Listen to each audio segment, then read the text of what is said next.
Hello and welcome to Let's H. I'm Mish Cho. Scroll down and click the read more and explore some of the links. Become a patron on Patreon for more quality content. Today we have the 8th episode of Season 5 Angel, Destiny. This is the beginning of Spike's 5-episode story arc, which, as you may remember, has kind of an anticlimax. This one is definitely more getting there is half the fun than exciting climax that we were waiting for. However, it is overall a good episode. Part of what I liked about it was that it explored Spike more as a character and also developed him without making it smarmy. Sometimes with the flashbacks, especially with Spike and Angel, it gets to a point where one or the other has to be thrown under a bus to make the other one look better. But in this case, it was something where Angelus looked bad because he was an asshole, but Spike actually had a personality. It wasn't that we sympathized with him just because he was getting crapped on, it was that we sympathized with him because he had more levels than just Spike is a punk rocker. Which is a good thing. I think that's good. I think it's wonderful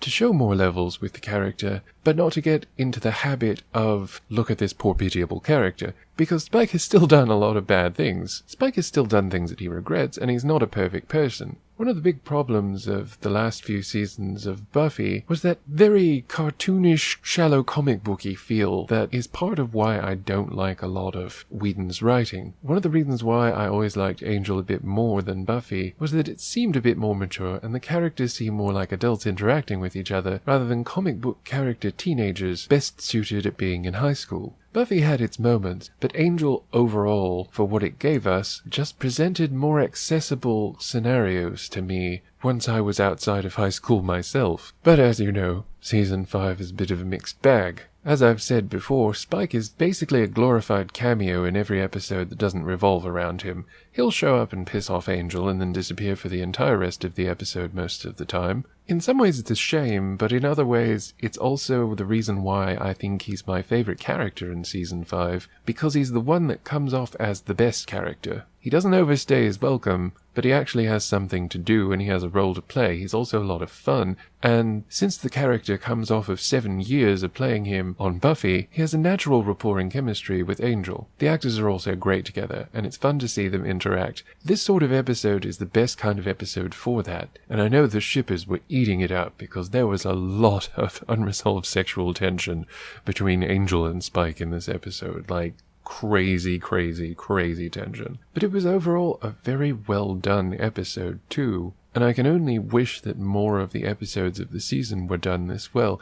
There are several others that tried to explore this same thing, but failed miserably because they weren't able to hit the same notes. Eve is another character that kind of benefits from this episode because she's clearly being manipulative, but the things that happen during the episode make it seem a bit like she's not. Or maybe we're misunderstanding what she's actually out for. Of course, if you think about it, she's clearly being manipulative and she's clearly a bad guy, although we do see that confirmed at the end. It is unfortunate, and we do feel a lot for her when Gunn is affected by this universal crazy and tries to strangle her. But at the same time, it's worth reminding that just because a person gets put in a dangerous situation, that doesn't make them free from blame, and it also doesn't really make them sympathetic. Sarah Thompson's Eve does a very good job of being the bitch we love to hate, but also playing it very greasy. Almost that you can really think that Gunn had a point of saying, show us what you really are, you know, like she might be a demon or a evil monster or something like that. It's not out of the realm of possibility, especially with the way she plays the character. There's a reason why I preferred Eve a lot more to Marcus, the dude that came a lot later in the season, because she was a lot more slippery and he was just annoying. He was a very one-note shallow character, and he was essentially created to be a heavy. When they didn't really need to replace Eve, they just needed to develop her more so that she would be in the same role that they needed her to be in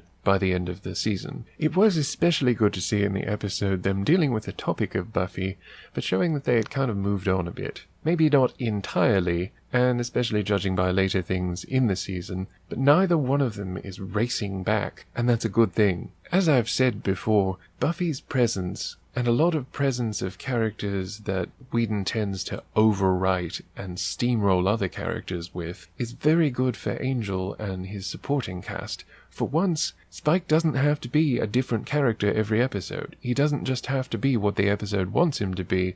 He can actually be a consistent character who is consistently his own person rather than an accessory for Buffy, as both Angel and Spike have been. This episode demonstrates that Spike's writing on Angel is already 10 times better than most all of his writing ever was on Buffy. With the exception of standout episodes like Lover's Walk, Spike on Buffy had a serious problem with consistency. At the very least, in Season 5 of Angel, Spike comes off the best because he's the most consistent and gets more of an arc, and doesn't just show up and do nothing. Most of the time he does something, even if he's only in 5 minutes of the episode. Take note, Wes and Fred, you can contribute to a plot even if you only appear in the background. It's also great to see Juliet Landau as Drusilla. Always enjoyed her, always liked the character, and she always brings a lot of eerie fun to anything she's in. So bravo for that. The Shanshu prophecy was one of those things that was always kind of weird, kind of awkward in most of the time,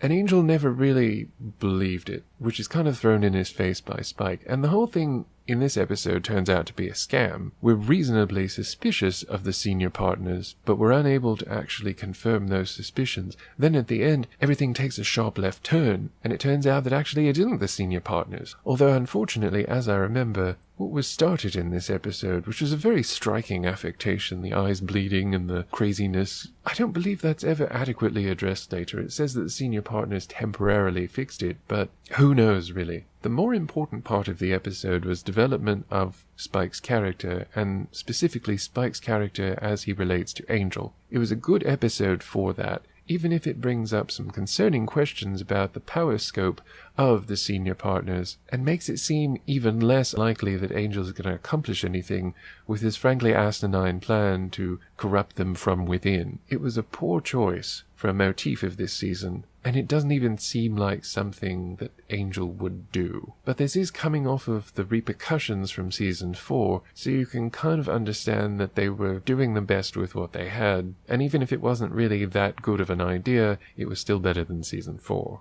This is definitely one of the better episodes of Season 5. If you like Spike, you'll love this episode. If you like Angel with relation to Spike, you will love this episode. If you ship the two, you must see this episode. It has a lot of very clever lines. It's very intelligently shot and very ably shot. Overall very well written, and I liked the juxtaposition between modern day shots and flashbacks. I also think it was the right choice not to show the outcome of the fight in the flashback, but as it was shot, it kept you cheering for Spike, but also sympathizing with Angel. Unfortunately, this would be kind of a motif for Season 5, and it ended up being detrimental to the character, Angel losing again and again and again. It was something that they became obsessed with after the original series of Doctor Who ended. I don't know if any of you were fans at the time, but they kept writing these stories that were just fixated on, oh, it looks like the Doctor's lost this time. But that's not really why we tune in. That's not the story that we want to see. We don't want to see the heroes losing.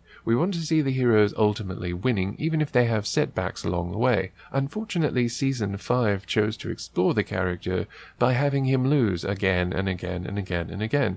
And ultimately it led up to a sequence of him basically making stupid decisions stupidly and losing. So that's one of the reasons why Season 5 is not exactly on people's favourites list. It was an improvement above Season 4, but it was too little too late. And as you'll see in other episodes, David Fury's writing and writing direction, which is probably being influenced or guided by Greenwald and Whedon, kind of lacks a unified, concerted direction a lot of the time. One episode will build up something, and the very next episode where it's supposed to be resolved, it'll be hand-waved and dismissed and you'll never hear of it again.